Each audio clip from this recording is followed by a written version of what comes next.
if there are 3 of them or 5 of them, then it's kind of a heated competition to be able to acquire those pieces. Or, you scale that up to be a more reasonable approach.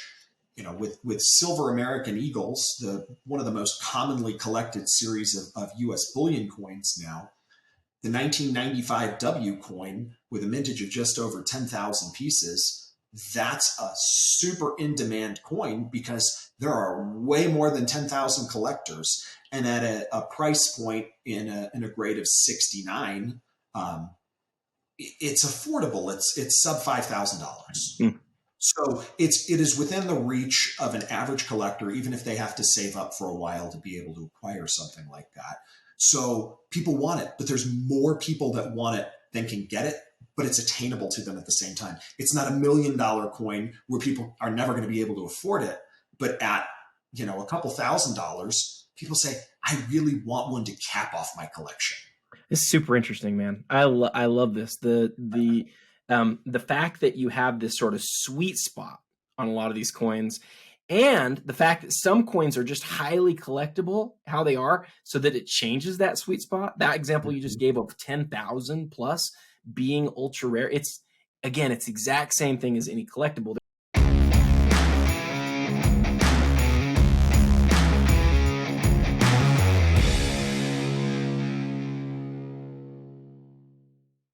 Welcome, everyone, to another episode of The Hobby. I am thrilled today to be able to have a conversation with my friend, Jeff Lubinski.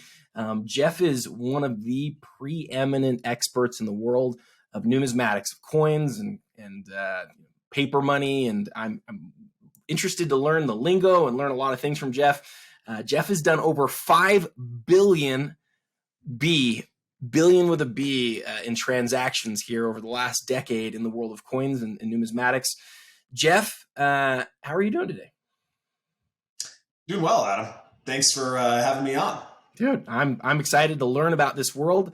I used to collect coins. We talked about this a little bit in the pre-show, but I know that this world has changed quite a lot. So as we begin, the thing that I really want to ask you about, I know that a lot of collectibles have seen this huge change over the last decade. You look at cards, for example. Cards have seen the proliferation of grading, vaulting, the world of auction houses really taking over.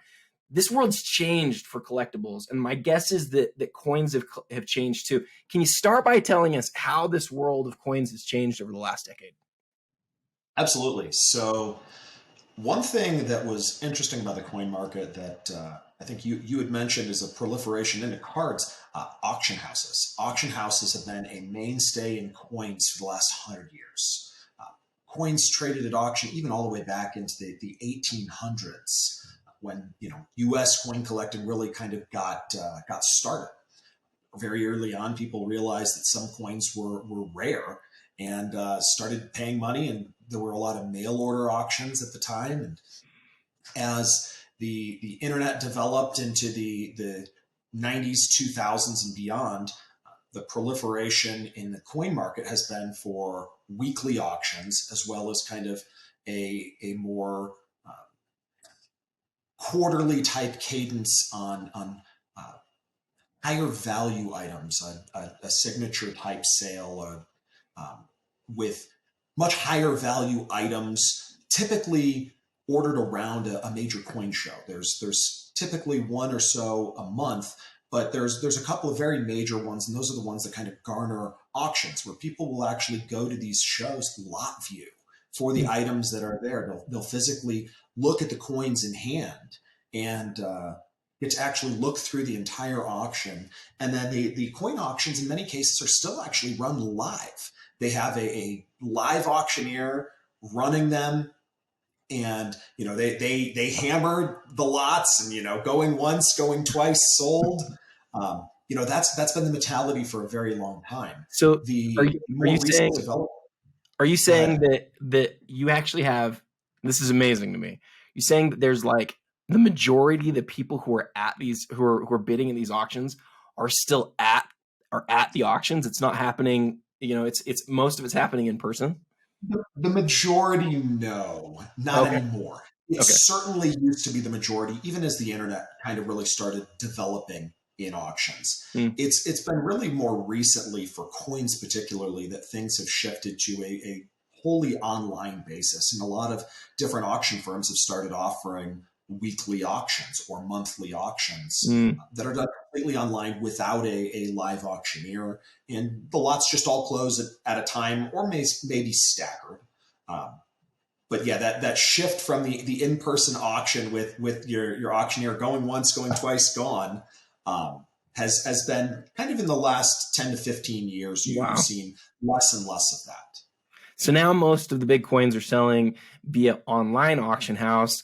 How has that changed the community around coins at all? Because I would imagine beforehand it must have been a real community, since a lot of the people were getting together sort of in person as part of the auction. It definitely was. I remember I had the privilege of working at a firm when we sold at the time the world record breaking Cardinal $1794 that was the first coin to ever eclipse $10 million. I remember it was a live auction and the winning bidder was in the room. And the entire room, after the lot closed, erupted in applause. And the auction paused for 2 to 3 minutes as like everybody was standing up cheering. The first coin to ever sell for $10 million was Unbelievable. huge. So there definitely was an electric atmosphere in the room, and that has shifted. I think now it's very much kind of a more forum-y kind of thing where people will post, hey, look what I got in the auction. Okay, so when I hear $10 million, part of my job for PWCC is I get to like come into town and handle some of these cards that are worth hundreds of thousands and millions of dollars. I get to handle the Luka Doncic limited, the Logo Man RPA not that long ago, and it sold for like 3.5 million. And to me, that's like the most expensive thing I've ever held in my hand. Did you get to hold that $10 million coin in your hand?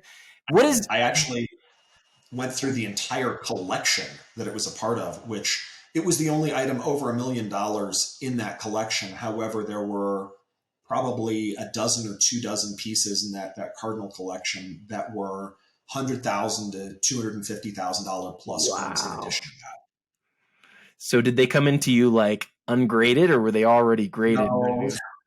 They came in. They were originally holdered. They were sent in for a reconsideration to be put into new holders, attributed to the actual pedigree of the collection. That's a big thing in coins. One thing that I haven't noticed so much in cards, a lot of the card guys talk about what they own, but with coins, the pedigree, who has owned this specific coin in the past, cool. Yeah. is actually adds value. You could have 2 of the exact same piece, but if Louis Eliasberg owned one of the pieces, it's worth 15% more because it's got his name attached to it. Yeah, this is a thing that I've long really believed would change in the world of cards, and I think you're right that it doesn't really exist as much as we would believe that it would. But there's something about the people who have curated collections and how that was an important part of their collection, and then knowing that they moved on from it and you were able to acquire it. That's something that I think is really underrated in the world of cards. But we're not here to talk about cards. We're here to talk about coins. I think that's super interesting. Is there like a ledger or a way that this is tracked officially, or is it just more so like it sort of is traded, as the card moves, or as the coin, moves on, that like it happens by word of mouth? It's kind of a word of mouth thing. Many of the most important and significant historic collections are actually pedigreed on those holders from PCGS, from NGC. Interesting. I own a coin myself that was from the King Farouk collection from Egypt, who previously also owned now the current most expensive coin in the world that sold for 19 million a year and a half ago. And it's listed on the holder, Farouk. And the way that I was able to look at that was tracing auction catalog appearances of this issue. There were only so many of them struck, and this has the same distinguishing mark as this auction catalog mentioned when it first sold in the 30s. Understanding that is so cool. I'm like super intrigued by this pedigree idea and interested to see how it works in other cards, in other collectibles. Excuse me, I keep saying cards. but also interested to see how the blockchain influences that as time goes by. Yeah, A lot of these things should be pretty easily trackable with really pretty basic for technology at this sure. point, but that technology is not being used. And so it'll be interesting to see. Okay, so a lot of people out there are watching this video because they have collections of coins. Most of them realize I don't have a coin that's worth $10 million. Most of them realize that they don't have a pedigree, right? That it's noteworthy, but they have something that was like given to them from their grandparent or something, and they just had it in their box of mementos. Like Sure. what would you tell people like that without even knowing anything about their collection? How would you like sort of paint a general picture of like what they ought to do or how they should move forward with their coin collection if they do have some intention on selling it? The first thing that I would do, I would suggest getting a copy of the Red Book, the Guidebook of United States Coins. It doesn't matter if you have the 2023 edition. I think the 2024 has actually just come out recently too. They typically run several months in advance. It's a encyclopedia. It tells you basics about coin grading, about grading for each specific US coin series.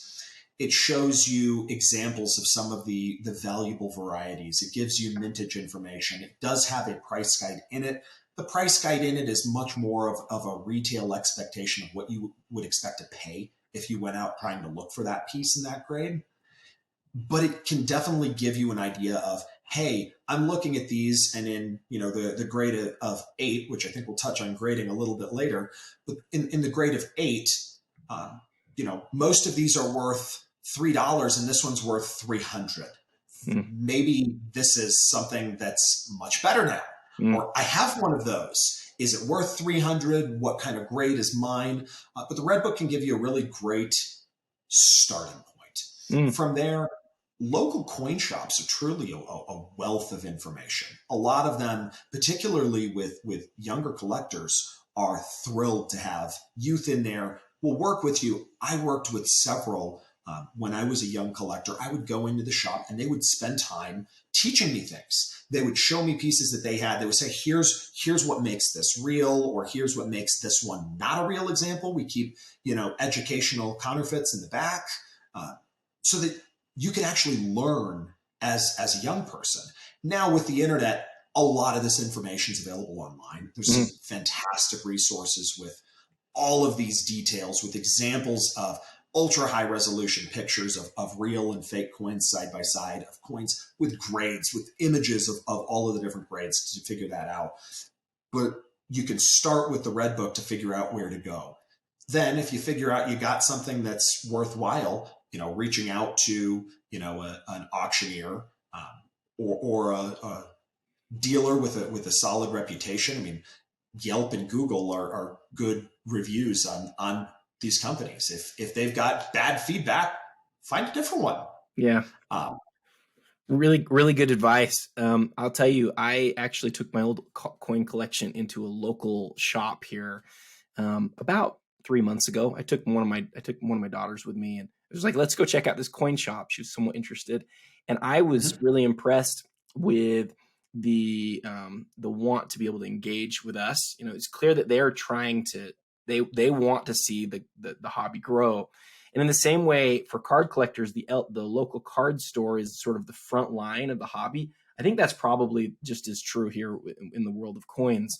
When it comes to people who have these big collections, let's say they take the coins into the coin shop, they find out some things about the coins, they learn in the Red Book, what they want to do with it, and then they find that they have a coin. Let's give like 3 different examples. Let's say they find a coin that's a $50 coin. They find a coin that is after they, let's say it's raw, it hasn't been graded, and it's $50. And then let's say that there's another one that's $500. And then let's say there's another one that's $5,000. What would you recommend on each of those 3 valuations? How should they go about sort of like moving the coins? So the $50 coin, you're in a little bit of a no man's land there. A local coin shop may only be able to pay you $25 for something like that. They have to be able to make their markup, and on a smaller item, that markup has to be a higher percentage because it may take them so long to be able to sell it. It takes real estate in a display case. Right. It's not really worth grading a $50 coin just based on the expenses of sending it to a company like NGC or PCGS, who are the major coin graders. But authentication is certainly an option. It's less expensive than grading.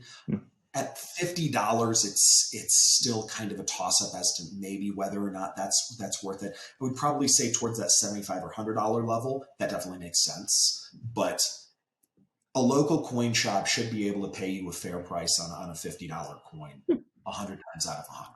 Cool. What about the $500 one? The $500 coin is where you start getting into possibly making sense to have the coin actually numerically graded. It depends if it's $500 because it's maybe a common gold coin, a generic, as we say in the industry, a date that's considered common in that grade. So there's no numismatic premium on that date specifically. A coin like that, again, a local shop's going to do a great job for you, but that's something that authentication certainly makes sense for. You move into that $5,000 coin, you should have that piece graded. At $5,000, you're not talking about something that is just the precious metal content. You're talking about something that has true numismatic collector value, that the grade, the condition, the preservation can have a serious impact on the value. You may see it as $5,000. A local shop may say, hey, yeah, this coin looks like it's a VF20 on the grading scale. Well, okay, you're looking at your online resources at your red book, and a VF20 looks like it might be worth between $5,000 and $10,000. Well, if you get it graded and you actually get a numeric grade and it comes back as a 20, that helps narrow your range down of what it's really worth, and it makes it more liquid. An expensive coin like that is not liquid at all without being at the bare minimum authenticated, and truly at that level, they really kind of have to be graded. The thing that occurs to me as you talk about this, VF stands for very fine. Is that right? That's correct. Okay. Yes. So the distinction between grades, I'm guessing, has just a giant influence on value. Is that a fair assumption? It is. There are many grades of many coins that are all worth about the same thing. But there's typically on most of these coins, there's a grade where the coin starts to spread in value. It might be $100 in a 20, in a 30, it might be $110, in a 40, it might be $125. And then in a 45, it's worth 500. Yes. Because that's where the majority of them are graded below that level. So when you then have that higher graded piece, you now have what we would call a condition rarity, something that is rare because of the level of preservation on it. Are there population reports for Yes. these coins and their grades? PCGS and NGC, the two major grading companies, as well as Annex, the third kind of grading company, do offer population reports on both the date, the series, if there's a special label or a special edition or a signature on the label. All of that material is available for free online. My guess is that it's the same as any collectible where rarity really matters, where you have a coin that has either a mint mark that's unusual or a version that's unusual, and those are the ones that really stand out as being highly valuable because they're so exceptionally difficult to find. Is that right? That's definitely true. The other interesting thing with coins is that sometimes coins can be too rare. If they're too rare, and let's say there's 100 people that collect this series of coin, and there's only one of them available, well, the people kind of know that they're never going to necessarily be able to have that piece. But if there are 3 of them or 5 of them, then it's kind of a heated competition to be able to acquire those pieces. Or, you scale that up to be a more reasonable approach. With silver American Eagles, one of the most commonly collected series of U.S. bullion coins now, the 1995 W coin with a mintage of just over 10,000 pieces, that's a super in-demand coin because there are way more than 10,000 collectors. And at a price point in a grade of 69, it's affordable. It's sub $5,000. So it is within the reach of an average collector, even if they have to save up for a while to be able to acquire something like that. So people want it, but there's more people that want it than can get it, but it's attainable to them at the same time. It's not $1 million coin where people are never going to be able to afford it, but at, a couple $1,000s, people say, I really want one to cap off my collection.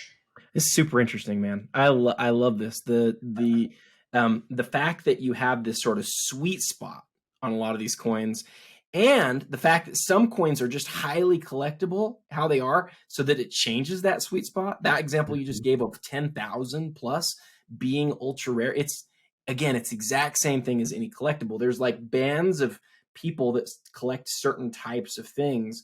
And if you can hit that just right and be significant and important and appeal to all the right boxes or right people, we use the phrase check all the boxes, you can have something that really can be worth a ton of money. But it seems to me that one thing that maybe is lacking, please correct me if I'm wrong on this, it seems like one thing that might be lacking from this world is really like explosive value changes. When it comes to a lot of different kinds of collectibles, especially modern collectibles with athletes or characters or things like that, a change in their history, a change in what they're doing can cause explosive growth. Do we see that in the world of coins? Is there ever a time where a coin or any kind of numismatics really just like takes off in value? It's simply put, no. Okay. There has certainly been appreciation like that within the coin market. Like, I don't know, I'll use like a example of, I'll use Michael Jordan, easy player for everybody to know. Michael Jordan gets inducted into the Hall of Fame. His stuff goes up in value. There isn't something like that with coins. Vice versa. If Michael Jordan is suddenly convicted for a crime, now your value tanks. Yep. There isn't something like that with coins. Coins have been a much more stable growth over the last 100+ years. And they've certainly appreciated a ton over that time. And there are market corrections where you'll see, the market drop 20%. But that 20% isn't overnight. It's 20% over months. And then the rebound on it isn't overnight. It's over many months in many cases. Sometimes the market simply becomes oversaturated on something. An awesome example of this is a 1909 VDB proof Lincoln cent, super rare coin in proof. There was a collector that was effectively hoarding them. He was buying every single one that popped up into a public auction. He was trying to corner the market, which was actually doable based on, there's a couple, dozen on the market at any given time at the most. So he just bought all of them. He had enough capitalization to do that. Well, then he went to go sell his collection. Guess what? There aren't that many people who are looking for one at any given time. There might be a dozen on the market and a dozen people looking, which means the whole market is satiated. Well, now you suddenly have 50 of them come onto the market and there's only a dozen people looking. Well, people are going to buy them up at a discount saying, well, I guess I'd buy this, but I'm not going to pay your ask price for it. And so suddenly the value of that goes from thousands of dollars to half of that. And it'll take time until that demand is exceeding the supply in the market again. What would be interesting to see is if there were more of these hoarder type collectors out there. What if you just took the number of hoarders that are out there right now and you multiplied it by 20? In my experience, funds or hoarders, entities with lots of capital that really seek to own the market, they dramatically influence valuation. And so it'd be interesting to see if that happened in the world of coins. When I look at coins from the outside and all of numismatics, it's super appealing as a store of value. I'll give you an example, the $1,000 bill. I remember when I was a kid knowing that a $1,000 bill existed. And I think I even got to see a few of them. I worked at a card shop for a lot of years, and I think I got to see a few along the way. And it was just sort of like this rare experience. But the fact that those don't trade hands anymore, that they're worth more than $1,000, it's just a really cool store of value that I can see. I could imagine a group coming in and saying, we're going to own this. This is going to take off in value over the course of the next decade. We're going to get as many of them as we can. And if they come in with real capital, I just think that seems like something that could really work. Any thoughts on that? It's certainly possible. The biggest difficulty with coins are even rare coins. It's not quite the same as, I'll use an example of Magic cards. I collected and played Magic for years. You look at a Black Lotus, the iconic Magic card. Realistically, if you had enough money, you could buy all of them. All of them. It is feasible. There are few enough that you could buy all of them. Mm. If you wanted to go, you use the instance of $1,000 Federal Reserve note. If you wanted to go buy these, you need hundreds of millions of dollars. Yeah. That's not to say that you can't make an impact in the market by doing so. Maybe you're only buying them in circulated grades, or maybe you're only buying them in uncirculated grades. You can certainly make an impact. However, the market capitalization on coins is so enormous because it says $1,000 on it. It's always worth at least $1,000. Yep. How many $1,000 bills are there out there? A super high level. I know you don't really know, but there are tens of thousands of them still circulating. Are there really? Not circulating meaning used in commerce, sure, but there are tens of thousands available in public hands, maybe more than that. The funny thing is on $1,000 bills, I remember when I started collecting, you could buy a $1,000 bill low grade for $1,250. Yeah. Now we're talking $1,900 for about the absolute worst condition, probably torn in half and taped back together kind of note.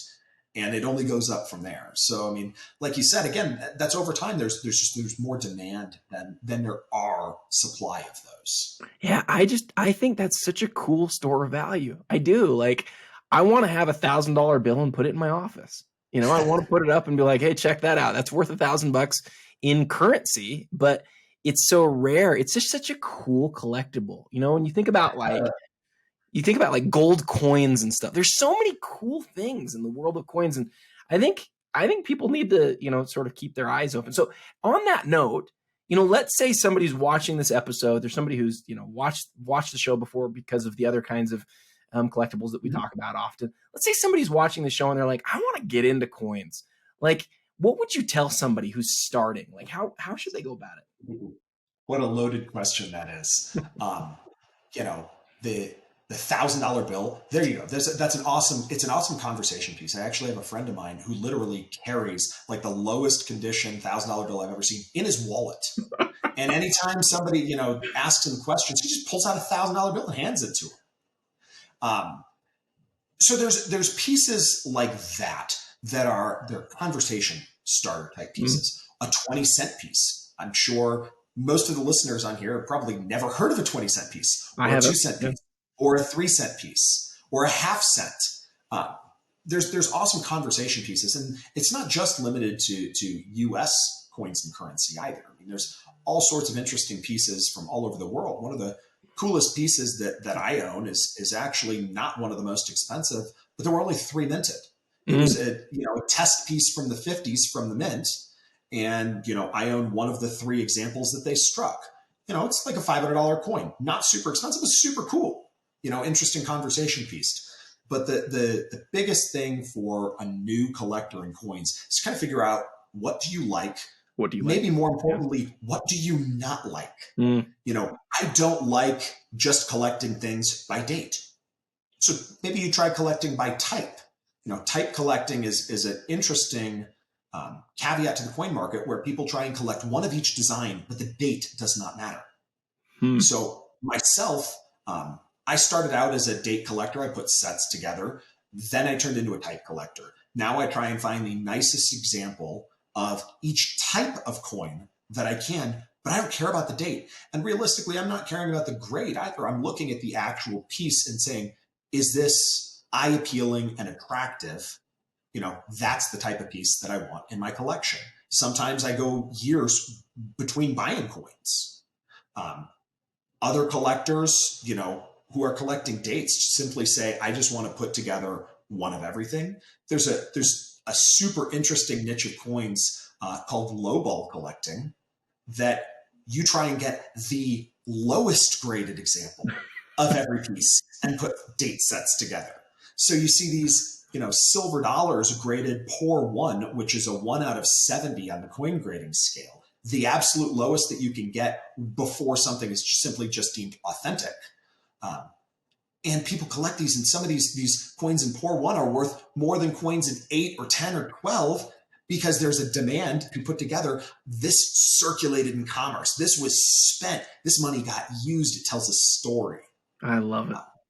I love it. That is the essence of collecting to me. I think, you just highlighted a lot of things that I'd follow up on. I like the idea of collecting by year. I like the idea of collecting by like type, and I can see the appeal to that. I think the other thing that you mentioned, the guy who's holding the $1,000 bill in his wallet, this is super interesting to me because it wouldn't have to just be $1,000 bill. It could be, you mentioned a half cent or a 3 cent piece or something like that.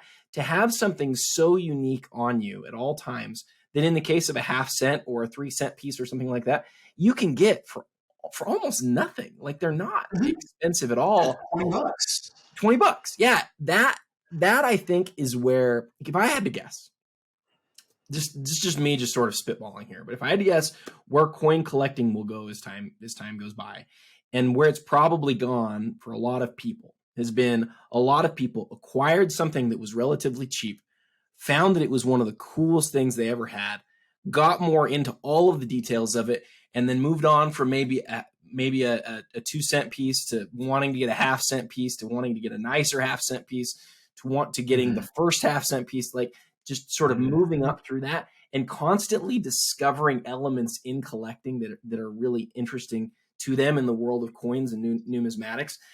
I think that's where probably a lot of people have come. And I think, as we want to see this world grow, as people who are in the hobby want to see more people come to the hobby.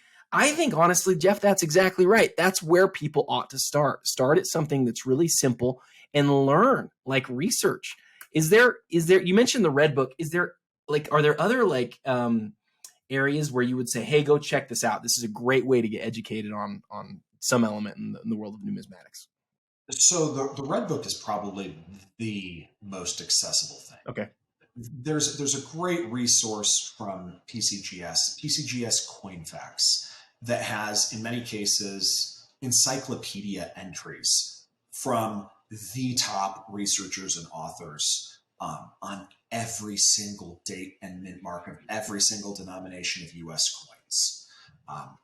The problem with something like that is it can be overwhelming. There are a ton of different books from a ton of different people talking about different ways to collect, talking about type collecting. There's Red Book versions for effectively each individual series of US coin, where if you decide that you're interested in 2 cent pieces, you can go buy the 2 cent book and just read it. It's a book cool. Just about that. It tells you the history, the values. It gets much more in detail about varieties. It's the next step in. There's also a couple of awesome pieces. I think I've got one here. This is the 100 greatest U.S. coins. So in here are a bunch of things you can't afford, but they might give you some insight onto different pieces that you may be interested in. And each one of these pieces shows you an image of the coin, description of why it's important and significant and valuable, and insights about collecting. And there's a bunch of different versions of this 100 greatest book for different areas of collecting, different categories.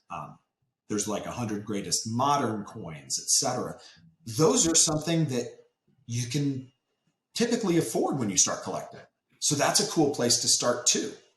Hey, your knowledge here, Jeff, we're about out of time. I could talk to you about this stuff seriously all day, and I'm so grateful for your time. I actually want to spring, before we go, I want to do a couple things, but I want to spring on you a question that I didn't warn you about at all.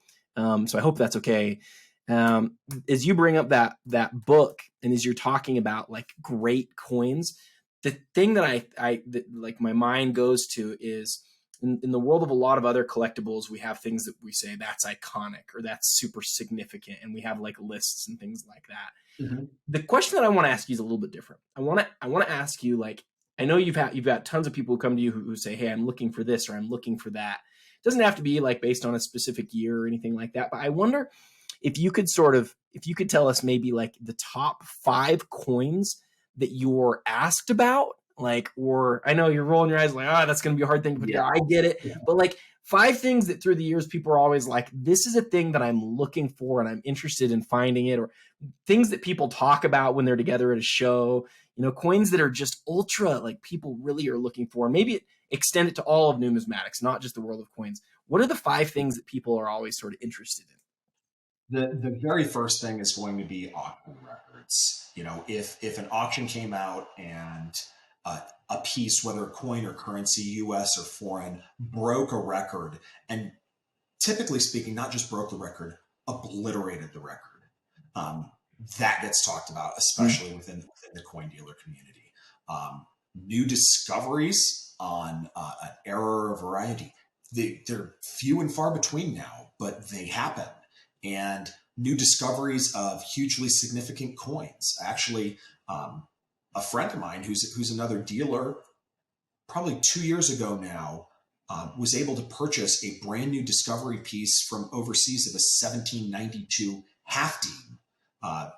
That there's only several dozen known, and they found an example in a foreign exchange bin overseas.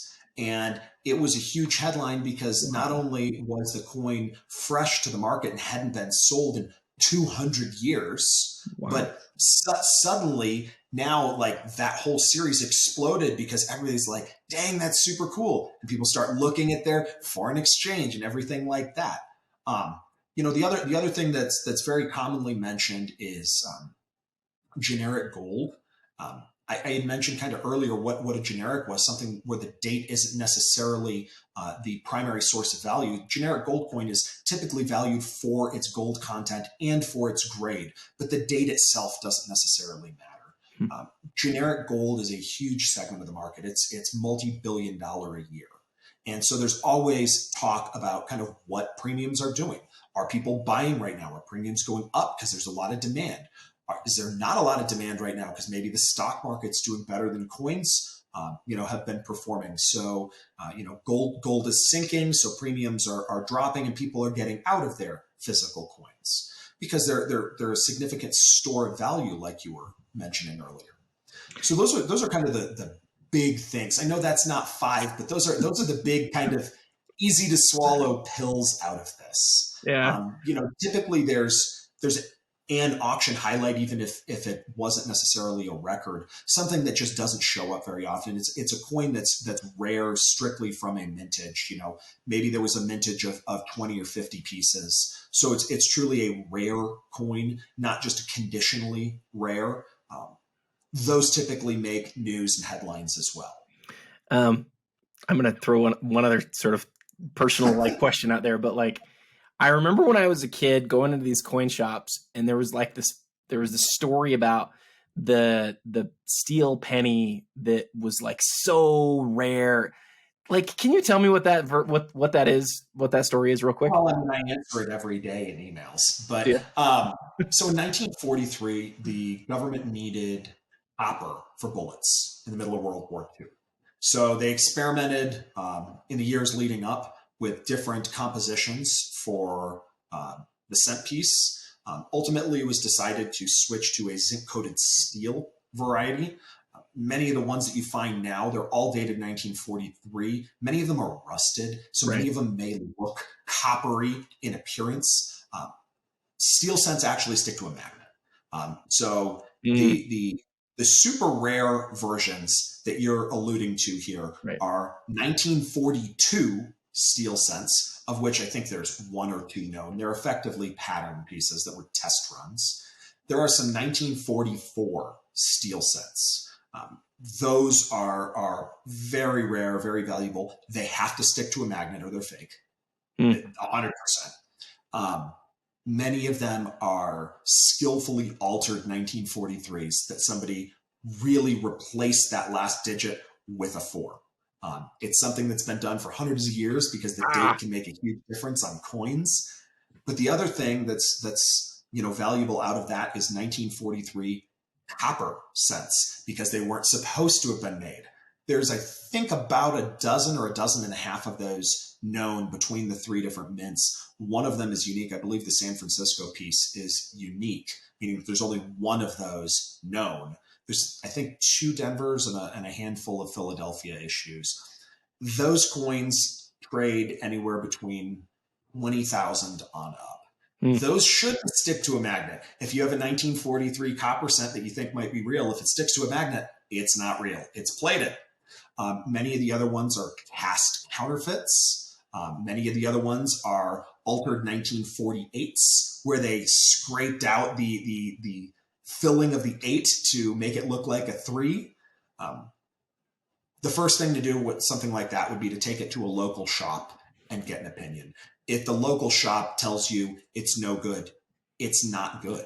They're not about to turn somebody away that they think has a coin that's super rare like that. It's a huge discovery every time one gets found. And who knows how many of them there are, but there's probably another half dozen that are sitting somewhere out there. So you could have one, but if your shop tells you, no, it's a counterfeit, don't think that they're just lying to you. Oh, they just want this for free. No, if it were real, they're going to try and pay you a lot of money to buy it because it's cool. They want to nerd out just as much as I do. The storytelling possibilities that exist around those pennies just has me like all sorts of excited, because there are people, there are people who have had a bucket of coins sitting in their house for years. I mean, not everybody just spends their money and like gets rid of their coins, right? Some people just leave their coins sitting in their house forever. I had an uncle who at one point brought me, he's like, "Hey Adam, you still selling things online?" And I was like, "Sure." And he's like, "Here, put out your hand." And I was like, "What are you doing?" And he hands me a handful of 1964 quarters. And I was like, "What is this?" And he's like, "Those are silver." And I was like, "Oh, I didn't know." And so anyway, I went and I sold them. I think I got like $4 each or something, or $3 each or something, a couple of years ago. But anyway, like he was like, "I just had these coins sitting in my house for the last, couple of decades. I just don't ever do anything with them." And that's the way that a lot of people are. And the world of coins, I think, it's unique to the world of coins that exists. And every time we hear about a new discovery, it is huge news. And so, I think, Jeff, we've talked about a lot today. I have so many other things I want to talk to you about, but the main thing that I really want to do now is I just want to say thank you. Like, you taking this time to come like walk us through all these things in the world of coins and answer these questions. I know there's a lot of people who are going to be super intrigued. If people want to reach out to you, what's the best way to get a hold of you? The best way to get a hold of me would be by email, jeff.lubinski@pwccmarketplace.com. Awesome. Anything else that you want to shout out or talk about before we go? I really appreciate being on here. I know you did an awesome series with that iconic 100 that you've got, on the bookshelf behind you, trying to put together something like that for coins. I had mentioned earlier one of those 100 greatest book, and I'd also mentioned it's 100 pieces that you can't afford. The goal of what I'm kind of trying to put together is that list that's actually accessible to people. So, in progress with that, but we have some fun stuff that we're working on to try and really make the hobby accessible to people. We're going to be starting an educational podcast, myself and one of my colleagues, kind of teaching people about coins. So there's a lot to learn, and there's still stuff that I learn every single day. I love it, dude. I love it. Well, I'm really looking forward to your podcast. I believe we'll be on the PWCC network. So everybody definitely stay tuned for that. And Jeff, again, thank you for the time. I learned a ton. I know we all did. And until next time, happy collecting.